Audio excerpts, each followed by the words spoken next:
Greatest Cards of All Time podcast number 45. It's Phil Rizzuto, card number 11 in the 1952 Topps set.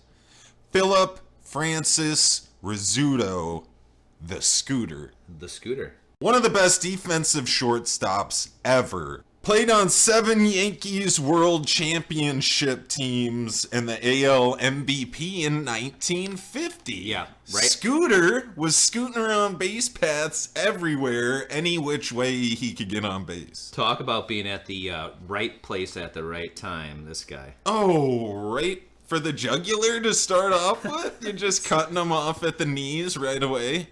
Cutting his career off right at the knees? He was a very try-hard kind of guy. He was always putting his best effort forward. That was one thing you could rely on from Phil. Right. The best bunter in the history of Major League Baseball, too. The best bunter of all time, yes. Best bunter of all time. He actually did lead in sacrifice hits, which that's like a misleading title. Sack bunt here from 1949 to 1952. So 4 years in a row, he actually led in sacrifice hits. Did you say, how many World Series did you say? Did you say 7? Or did you not even comment on that? Am I making that up at this point? I said he played on 7 Yankees World Championship teams. Okay. Because we had a little discussion about this beforehand, because his Hall of Fame plaque actually indicates 8. Yeah, what is that? Is that a typo on the Hall of Fame plaque? Well, and also Baseball Reference indicates 7. So I saw 7 on Baseball Reference as well. So all right, I was trying to figure this out. What happened? He was actually released August 25th of 1956. So that is a year that they ended up going on to win the World Series. So they actually are bringing in Enos Slaughter, and they call in Phil Rizzuto into the front office, and they tell him they want to talk about adjustments to the upcoming postseason roster. And apparently they ask him, who do you think we should release to make room for Enos Slaughter? And Phil goes through a couple, 2-3 guys, and they're like, no, we like him because of A. No, we like him because of B. And then eventually he realized, okay, I guess it's me. So they pretty much, that was how he got released. I mean, talk about a crazy story. So I suspect that because he played for the Yankees up through the end of August, and he missed maybe a month of the regular season, if that. I'm assuming they started the postseason even sooner than that. That he must have been given credit for that 8th World Series by the Hall of Fame. Which happens when you do move teams this day and age, and your team that you originally played on and got traded from wins the World Series. Sometimes they'll even give you a ring, right? You Depending on do when you get got delivered a ring, right. just like, didn't that happen with Larry Walker, a player Correct. we've done previous podcasts on? So, I thought that was really a wild story that they brought him into the front office, and basically, I guess it was just a weird way of saying that they released him for Enos Slaughter. So that's the difference between the 8 and 7. So you can take that. As far as some other numbers, I talked about him being a great bunter. I mean, his slugging percentage was very low. His on-base percentage is .351, and his slugging percentage is .355, which is basically total bases. So he really did not get much more than base hits. He is in the Hall of Fame. He's in Major League Baseball Hall of Fame. Heck yes, he's in the Hall of Fame, and I love to see it. Yankees Hall of Fame. He was an MVP in 1950. He was a Major League Baseball Player of the Year in 1950, which I kind of take that as a battle between the MVPs. 5-time All-Star. His career WAR 42.2, which is actually a pretty weak WAR. That's a pretty weak WAR. Yeah. For a Hall of Famer. Here's a point I would like to make. I don't mind, even if we're talking NFL, NBA, MLB, if you were the best at your position of all time, I think that renders you a very strong Hall of Fame candidate. And in this case, they recognized that, and they said, look, the Scooter was one of the best bunters of all time, actually the best bunter of all time, a small ball expert known for strategically placing bunts in certain situations and positions and scenarios, and he was the best to do that ever. And everybody likes him. That seems to be, it seems to be a little bit political in the MLB Hall of Fame, too. He was a very good defender. Did not make many errors. I know he had some records that he had set for fielding chances without an error. And the other thing that I think gets way more credit actually than even the best bunter, which is it's cool, but is the 8 World Series rings. I mean, you're on a team, you're playing shortstop. It's one of the most critical roles on defense, and you end up winning 7/8 World Series with the Yankees. I think they give a lot of credit for that. To go on to just a couple more numbers, at bats 5,816. I don't really even feel like that's really all that many at bats. Hits 1,588. Again, to expand on him, he was not a power hitter. He only had 38 home runs in his career.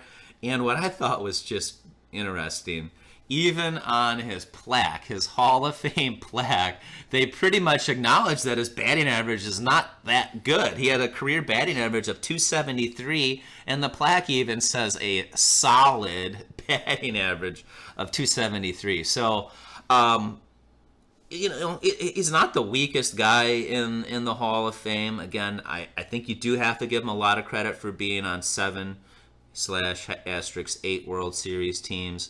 He was an MVP. So, again, he was a critical role on defense on one of the more dominant teams. Yeah, you mentioned 38 home runs. I have that same number here. Really not hard to lose track of 38. I think everybody can count to 38 pretty fluently.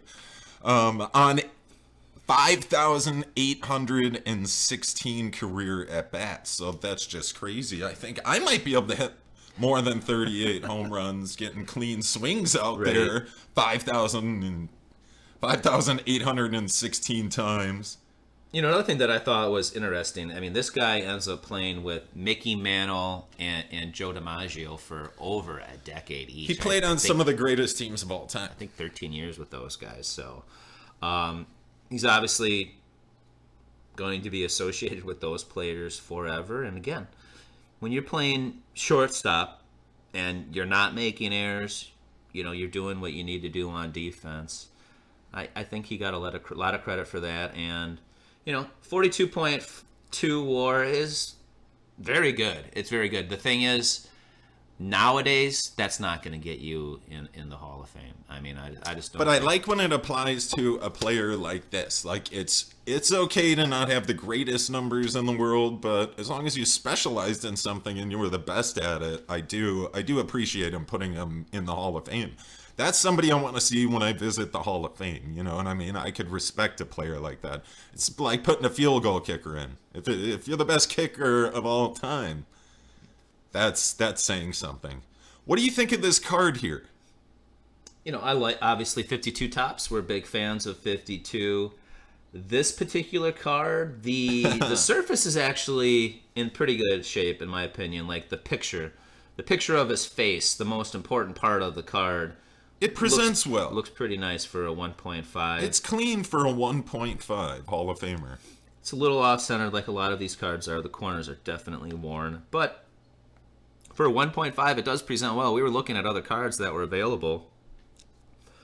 I know you looked for maybe an entire weekend. You had probably 7-8 different options had up them narrowed looking. Down, yeah. And you actually were not going to get it. You decided on another card, a different 52 Topps. This one clearly was the nicest one that was available, but like when you're about to check out, I think you had liked it or got an offer. Yeah.